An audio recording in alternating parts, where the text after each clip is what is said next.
Greetings, saints. Welcome back to the channel. Thanks for clicking on the video. So I finally mustered up the strength to review Greenleaf. This is season 5, episode 7, the seventh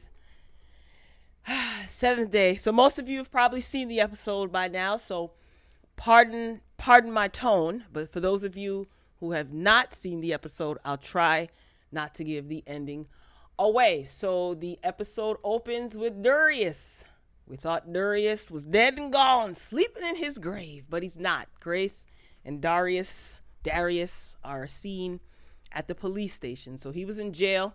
Grace pretty much bailed him out, and he was set up by Francisco, whatever his name is. They planted drugs in his truck and said that they found PCP in his system. They found narcotica in his system. So they set him up to try to prevent him from breaking this story. He is a journalist and he's getting ready to crack the case. So Grace bailed him out. So he heads to go meet with the family that has the drop basically on Bob Whitmore. And Grace, she plans to meet with Aaron about some paperwork that could possibly throw a monkey wrench in Bob Whitmore's plans to tear down the church. Excuse me, y'all. This is going to be a tough one. So it's the 7th day, and the church is supposed to be demolished at 2 p.m. We move on. Ooh, Lord. We move on to see Bishop and Lady May.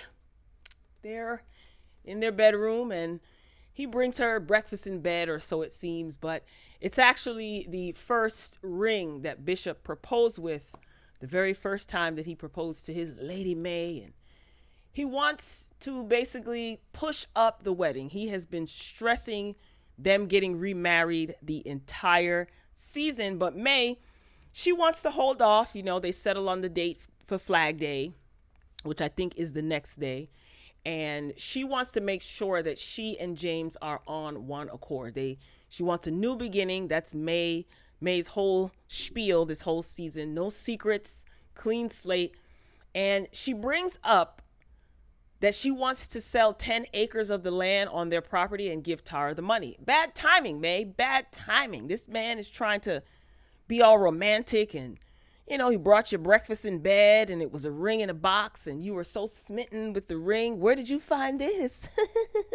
And then you bring up Tara and land and money. Bishop is not having it. Again, he tells May, look, he feels like with this gesture, you sell part of the land and give them any money. That's like giving them hush money. If you do that, that is like admitting that he did something. He said he didn't do anything. So he's not with it.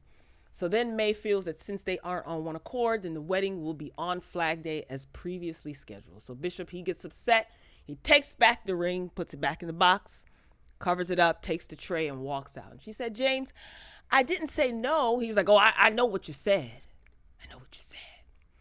So we move on to see Zora and Jacob. She is getting on my ever-loving nerves. I'm not even putting her picture up. She is still adamant about leaving to go to New York. Jacob tells her to cancel her ticket or else he will. We already know she ain't canceling her ticket because she is so headstrong. She already has her mind made up. She shows Jacob, look, I found an apartment in Bushwick. First of all, girl, you know nothing about Bushwick? Bushwick. You want to be in Bushwick? Anyway, so she said, I found an apartment in Bushwick, you know, and she says it's so small and Jacob need not worry because there isn't any room for a boy. She's so cute, isn't she? Yeah, right, girl. I just want to know why she's so pressed to go to New York. I understand that she may want to get out of the Greenleaf household. She may want to just start her life. But why? Why are you so adamant about going to New York? You know nothing about New York. The last time she ran away, you know, she almost didn't make it back home. Okay? Anyway, let's move on. We see Bishop and AJ. AJ shows up to the house because remember, they are supposed to be building the car. He's supposed to be building that GTO that's in that box, in that stable, garage, whatever it is. So Bishop, he seems a little bit flustered in this scene because he just came from having that conversation with Lady May that got him all ticked off. So he tells AJ, you know, he's glad he's at the house and he'll meet him in the garage in about 30 minutes. So meanwhile, down to the church, we see Fernando, Judy, and Phil. So they're standing outside, and it looks like construction is getting ready to take place. And basically, they're ready to demolish the church. However, they have to wait for Big Bob to arrive, right? Big Bob said he doesn't want anything done until he gets there because he has some sort of big announcement. He has an announcement to make. So Phil, he had no idea about this. Of course, he's out of the loop. So Grace and Aaron, they pop up, they show up and tell them that they have to cease and desist until further notice. So I'm saying to myself, oh, what's this? What did Grace find out? So a judge basically has to look into possible real estate fraud. This is what Aaron and Grace are telling Judy, Fernando, and Phil. So basically the land that Jacob and Carissa purchased with the intent, I think, to build their church is affiliated with H&H, just under a different name. So Carissa, was it the house? It was either the land that Jacob planned on building the church on or that house that Carissa got.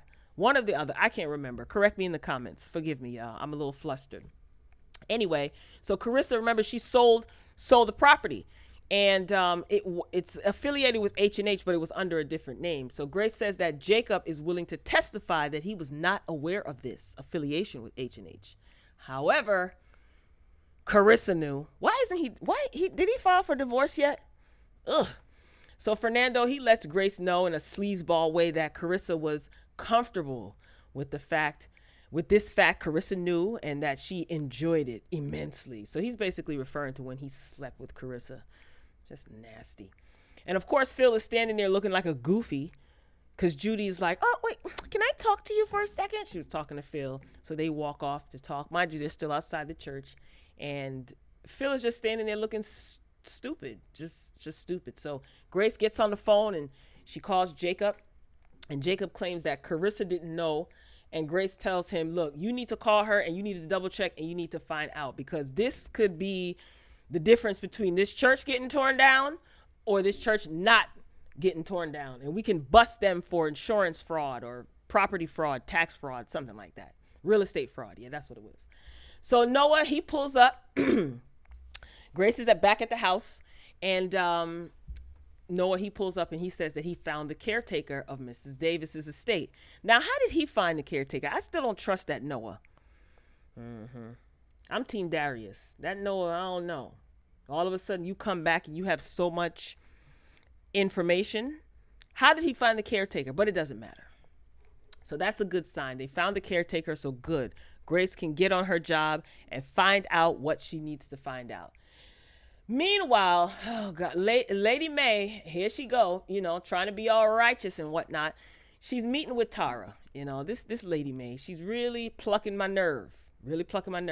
So Tara, she reveals that Rochelle wants the bishop to basically admit that he was the one that was responsible for her father's death. Tara, she does get a little testy with May, and she tells Tara, look, I'm trying to meet you halfway. Tara says, I'm trying to meet you halfway too, but with all due respect, my father was the one that died. Just getting a little bit antsy. So they obviously realize that they cannot agree on anything. So we don't know what's going to happen there. And then we shift gears quickly to Carissa. She gets a call from Jacob. Carissa's at the park with Jacob Jr., affectionately known as Winky. And she's like, hey, Jacob, are you calling me about Zora? She already called me earlier. He said, yeah, I'll handle that. But he asked her if she knew that the land was affiliated with H&H. And her reply was, I'm sorry, Jacob. Yeah, you sorry, all right. You the sorriest blankety blank I've ever seen, Carissa. Ugh. So that means she knew. She has seen, she really tried to destroy the Greenleafs. She can't be trusted, and I don't want her back in the mansion. Anyway, let's get back to see what AJ and Bishop are up to. So they're at the stable or in that garage or whatever you want to call it, and they're getting ready to build the car. They're talking, and Bishop asked AJ if he would like to get saved. He asked him, did you grow up in the church or did you go to church when you were little? He said no. He asked him, would you like to get saved? And then he says, Jesus could slide your soul in the do not destroy pile in the warehouse of heaven right now. Just like that. Not that God destroys souls. We're the ones that do that. But Jesus can keep you from it if you want him to. First of all, this man's dialogue is just unmatched, right? Like, what? Who says that? This is how he normally talks. I love Bishop. Anyway, so AJ, he's a little interested, and he asks, what do I have to do? Like, what do I have to do to get saved? And Bishop tells him that he just has to say one prayer. So he's a little bit hesitant, and he said he's not ready. You know, Bishop goes into letting AJ know that God is real and God loves him. You know, this man, like I said, his dialogue, oh my God, it's just amazing the way he delivers these lines. Like, it seemed to me in this scene, and I wish I had the appropriate picture. It seemed in this scene that Bishop and both AJ were both feeling like guilty about something, like as Bishop is saying this to AJ, he's thinking about himself as if he's preaching to himself. And AJ is listening, and with hesitation, AJ says, you know, I'm not ready. And he just looked, you know, it's like they're keeping something. You know, Bishop seems like he's still holding on to something. And again, the same goes for AJ. Maybe that's why he feels that he isn't ready to be saved, AJ, that is, because he has something to confess. Maybe he feels like he needs to confess something before he's actually saved. But the fact that Bishop is not pressuring him at all, and he's just counseling and talking to him, it's AJ trusts Bishop, you know, so that relationship is building. And it just all the more confirms what happened in the end of the episode. Anyway, Gigi and Noah, they meet up with the caretaker, right? We shift gears. That's the next scene. And Grace and Noah, they're just sitting down. They're talking to Santa Claus. I'm like, look at Santa. Santa came early. So this is the caretaker, right? And he's telling them that, you know, Mrs. Davis and Daryl, Daryl James, that is, they always argued. And Santa said that he was shocked that a black man, Daryl James, would be talking to a white woman the way he did, because Loretta Davis was white. So Gigi asked if they were lovers. And he said, lovers? Gosh, no. And then he stopped. He hesitated for a while. And he said, I guess at this point it doesn't make a difference because, you know, Loretta Davis is no longer here. So he has a secret to reveal. He said that Miss Davis was Daryl James' mother. So basically, Daryl James was Miss Davis's son. And I said, gasp, son? Okay, so Grace, she's looking like, okay, all right, I gotta tell my parents this. So we shift gears to Charity and Bishop. You know, they're sitting and they're watching the news, and it's been announced on the news that Bob Whitmore is running for Senate. Now, mind you, Grace had already knew this. Darius revealed this to us when he was snooping around, finding out what Bob Whitmore was up to. Why is he in town trying to take over this church? So Charity and Bishop, you know, they're watching the news when the announcement is made. Lady May, she enters the room and she's asking, what fresh hell is this? She's wondering, how is Bob going to run for Senate and run a church? And, you know, Bishop is just saying like that man is pure evil, and Lady May's like, no one is pure evil. It's like, girl, this man is evil. What are you talking about? Anyway, then in walks Gigi with the news that Daryl James is Miss Davis's son. And Bishop says, who told you that? Grace reveals, Noah and I met with the caretaker and he told us. And Bishop looks like, like a light bulb went off, but he was disappointed. And Bishop says that he should have known. He scratches his head in bewilderment. And he looks and he tells May to call Tara and Rochelle and have them come to the house. So something serious is about to be revealed. But what? We'll find out. Back to Zora and Sophia. They're annoying, right? Zora, she has the nerve to ask Sophia to convince her mother to let her tag along with her to New York. On top of that, she wants Gigi to help pay for a place. So she's just basically using Sophia to try to get out of the house. You know, Zora really is a brat. You know, she didn't cancel her ticket, even though her father told her that she should. And she told her father that she would. So she basically has plans on leaving come hell and high water. All right, enough of that. Back to the house. Bishop and May, they meet up with Tara and Rochelle. So they're at the house and they're sitting there and something is about to be revealed. May, she takes her time. She's stalling. Bishop is fixing himself a drink because he's stressed out. And May basically in a nutshell reveals that Mrs. Davis is their grandmother, Tara and Rochelle, that is. This means that they are legally entitled to the house if the DNA checks out. May started getting all into forensics and things like that. But Rochelle doesn't want the house, bottom line, which I find very interesting, but whatever. She wants the truth, what she thinks is the truth from Bishop. Tara and Rochelle, they're not on the same page because Tara wants the house because she has plans to, continue her community service and be there for the people. But Rochelle, she doesn't want the house at all. She doesn't care. She just wants Bishop to admit that he killed her father, which is not the truth. So whoever led her to believe that led her astray. Anyway, in the middle of all of this revelatory shenanigans, Jacob walks in. He comes in and he says that Charity plans on revealing the truth about Bob Whitmore. And she sent out an email and everybody's going to be congregating. And Charity is basically going to kind of try to set this thing in motion, right? So Bishop tells Rochelle if she wants the truth, then she needs to be at the church. So he said he's going to tell the truth, the whole God-blessed truth. So we skate on down, we shimmy on down to the church, and we see Grace and Darius. Darius, he came through with a statement from the family that Bob Whitmore swindled. So Bob Whitmore, he finally shows up, and he is speaking with the board as well as some of the congregation, some of the church members inside the church in reference to Charity's email. So Charity basically sent out an email exposing Bob and his predatory loan practices and him taking advantage of the black community. She spilled all the beans. So Gigi and Darius, they walk into the church and they spill all the tea about Bob. And Bob basically turns around and blames Phil's mama for signing off on all those loans. So he's like real matter of fact, like, that was the past. And people want answers. So Phil, he finally speaks up and he revealed that on his mother's deathbed, that she was afraid that God wouldn't forgive her for something, but she didn't say exactly what it was. So Phil is basically putting two and two together, and Phil says now he knows why. So Phil tells Judy to hand over his mother's ring in front of everybody.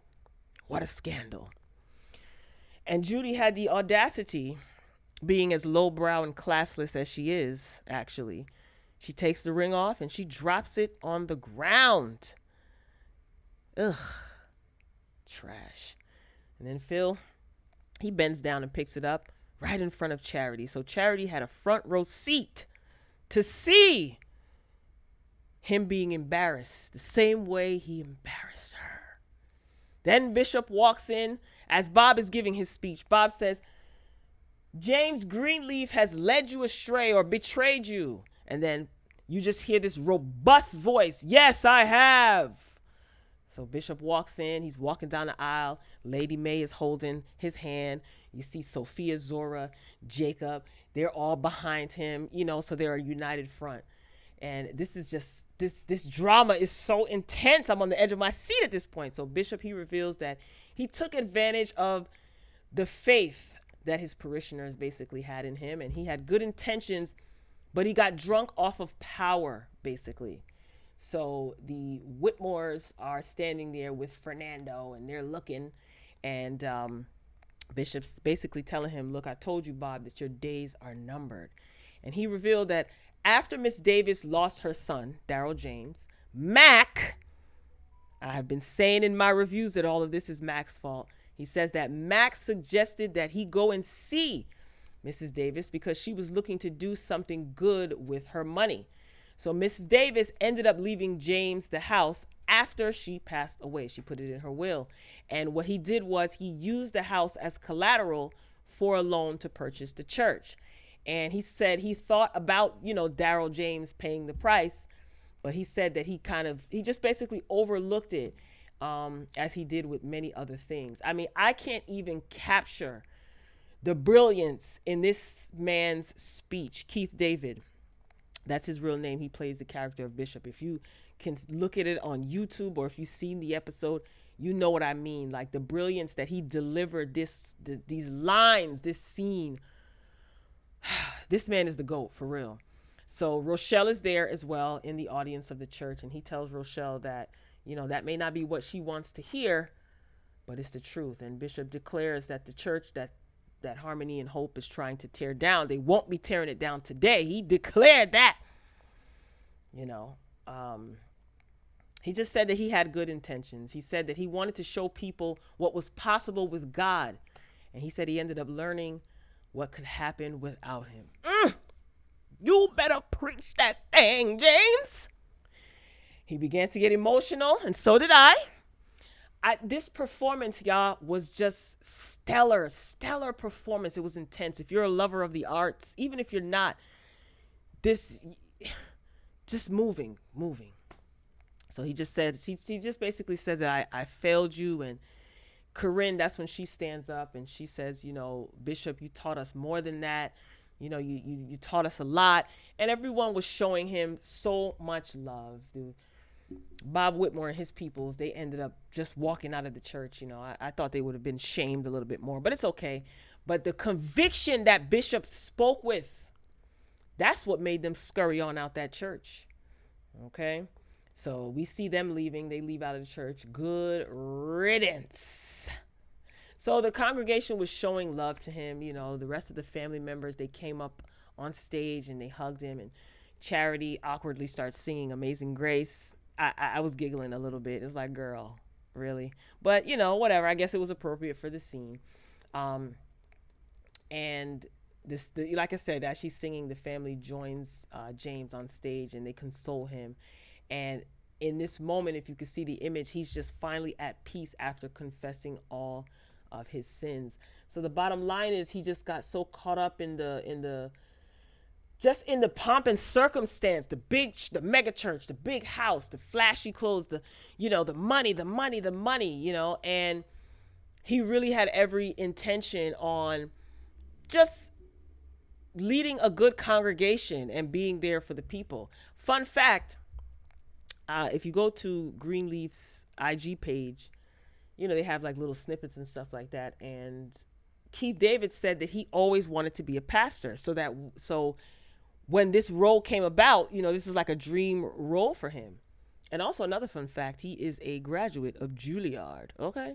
But he's a great actor. I mean, he really owned this role, and the wisdom that I've gained from all episodes, from all seasons, just from James Greenleaf and some of his dialogues, his lines, I definitely appreciate. So after him confessing everything, he feels at peace. And Lady Mae, you can tell she is so excited because finally, like, she has, aired out all of her secrets. He has aired out all of his. He was brave enough to be honest with himself and his congregation. So next scene, you see Charity. She's walking down the hallway, exiting the church, and Phil had the nerve to run after her, stop her to talk. He wants to meet up to talk. He apologized. He told her that she was right and told her that he loves her. Yeah, we know you love her, of course. Charity tells him that not even the father of her son broke her heart the way he did, and she will never trust him. And then she walks off. She said, you did good in there. And she walks off. Good. Then we also see Grace and Rochelle. So Rochelle, she's getting ready to walk out. And, Grace stops her. He says, thank you.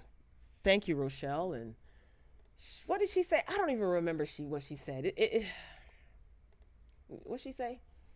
She said, God can use anyone. And this is when Grace reveals that she knows that Rochelle was the one that gave, what's his name? AJ, Noah's number to contact him or whatnot.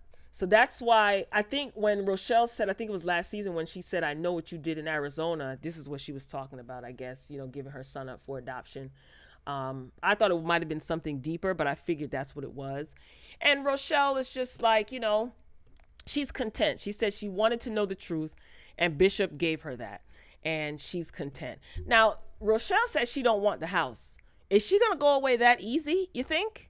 Because there is a spinoff. So what's going to happen? Are we going to see Rochelle in the spinoff trying to take the house, or is Tara going to try to take the house?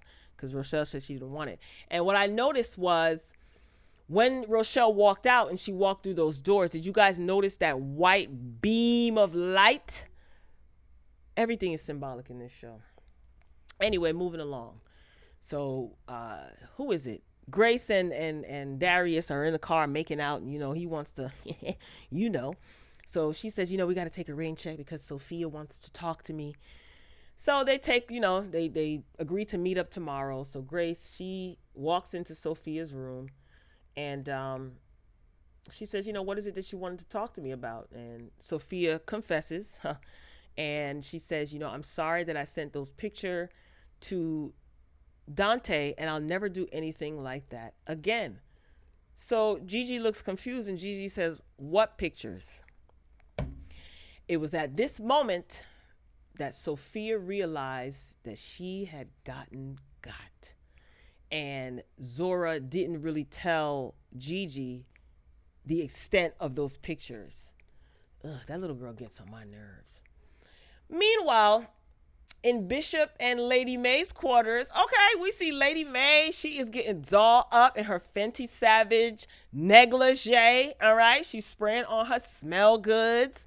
And the reason why I know it's Fenty Savage is because Lynn Whitfield said that it was Fenty Savage on Twitter. Y'all got to be on Twitter while Greenleaf is going on, because the cast members be tweeting stuff. People be retweeting stuff. I live tweet. It's funny. It's hilarious. Anyway.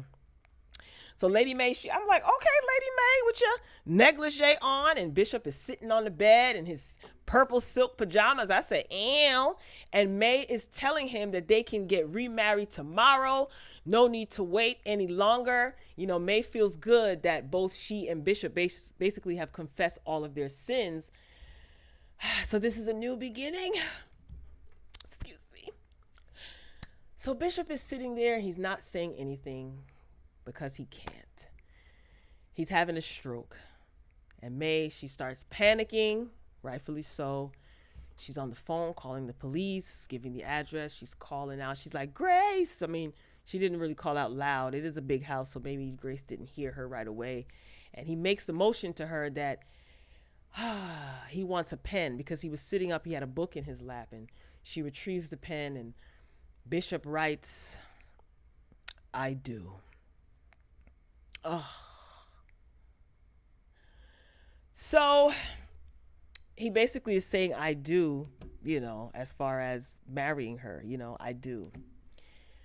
I lost it at this point, y'all. I'm not going to lie. So May, she is begging. Gosh, I don't even want to show this picture, but May, she is begging for him to stay with her as he starts to fall back on the bed, and his stroke becomes more and more visible. May is calling out, and the episode ends. Y'all, I was bawling for about 30 minutes. Even though I have said in previous reviews that I think that Bishop is going to go on to glory, this was so intense. This was so intense to see. Let me tell you something. Lynn Whitfield, she did that role, honey. This scene was intense. Now, the most chilling thing was the credits rolled right after this. No music. It was all silent. So at first I was like, nah, Bishop can't be dead, man. They can't do that. But when the credits rolled and it was a black screen with just credits and silence, I said, oh, man. No, not Bishop. Lord, no. Woo, is Bishop really gone? Even though, like I said, I predicted this in previous reviews. This was an emotional scene. This was the 7th episode, y'all. 7th episode of the season. And on the 7th day, there was rest. I thought about that too. Remember the spirit boy from season 4? The finale? I always mention him. I know, because it's just like, okay, what was his purpose?